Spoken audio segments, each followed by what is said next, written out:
जिस तरह से जस्टिन ट्रूडो का प्लेन बार बार खराब हो जाता है, लग रहा है कि जस्टिन ट्रूडो की नीयत भी ऐसे ही खराब हो रही है। और अब रिसेंटली काफी चौंकाने वाला खुलासा सामने निकल कर आया है।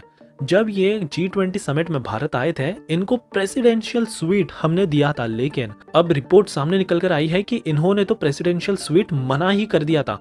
उन्होंने कहा कि हमें ये सब नहीं चाहिए और प्रोटोकॉल्स को तोड़कर ट्रूडो एक प्राइवेट होटल में रुके सेंट्रल दिल्ली के विद एडवांस सिक्योरिटी शील्ड। बताया जा रहा है कि इस शील्ड में bullet proof glasses with thick layer of polycarbonate plastic, जो कि स्नाइपर बुलेट्स को भी रोकने की क्षमता रखते हैं, ऐसे ग्लासेस इसमें लगाए गए थे। एडिशनल सिक्योरिटी इक्विपमेंट्स भी यहाँ पर थे।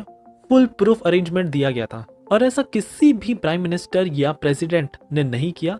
इकलौते ये जस्टिन ट्रूडो ही थे जिन्होंने ये अपना सेपरेट इंतजाम किया था। भारत द्वारा ऑफर किए गए प्रेसिडेंशियल स्वीट को ट्रूडो डेलीगेशन ने सीधे सीधे इनकार कर दिया। Instead they opted for regular room. और इससे इंडियन सिक्योरिटी ऑफिशियल्स में भी कंसर्न जाग उठा था, क्योंकि बेसिकली उनकी रिस्पॉन्सिबिलिटी है, अगर उन्हें कुछ हो गया तो भारत जिम्मेदार होगा। लेकिन ये तो सीधा लोकल रूम में ही रुकने के लिए तैयार है, तो अब इसमें भारत क्या कर सकता है। इंटरेस्टिंगली कनाडा ने ऑफर किया था कि हम आपकी जो रेजिडेंशियल स्वीट है उसको पे करेंगे, लेकिन रुकेंगे तो हम रेगुलर रूम में ही। जब से इन्होंने भारत पर आने का प्लान बनाया था, लग रहा है कि इनकी तो पनौती ही लगी है।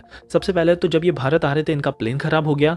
माल फंक्शन के चलते ये लेट आए भारत में फिर इन्होंने प्रेसिडेंशियल स्वीट में रहने से मना कर दिया, और जब निकलने का टाइम हुआ तब फिर इनका प्लेन खराब हो गया। उस मामले में भी भारत की नीति देखिए, हम एक जिम्मेदार देश होने के नाते ट्रूडो को प्लेन भी ऑफर किया था, लेकिन ट्रूडो का ईगो ही इतना बड़ा है, उन्होंने फिर से इस प्लेन के ऑफर को भी रिजेक्ट कर दिया और कहा कि नहीं, मैं तो मेरे प्लेन से ही जाऊंगा। और अब ये बिन मतलब का फालतू का झगड़ा करके बैठ चुके हैं भारत से, जिससे भारत को तो कुछ फर्क नहीं पड़ता, लेकिन कनाडा को काफी बड़ा नुकसान हो चुका है। जस्टिन ट्रूडो की कनाडा में ही नहीं, लेकिन पूरे दुनिया में फजीती हो रही है, क्योंकि कोई भी इनका एलाय साथ देने के लिए तक तैयार नहीं है।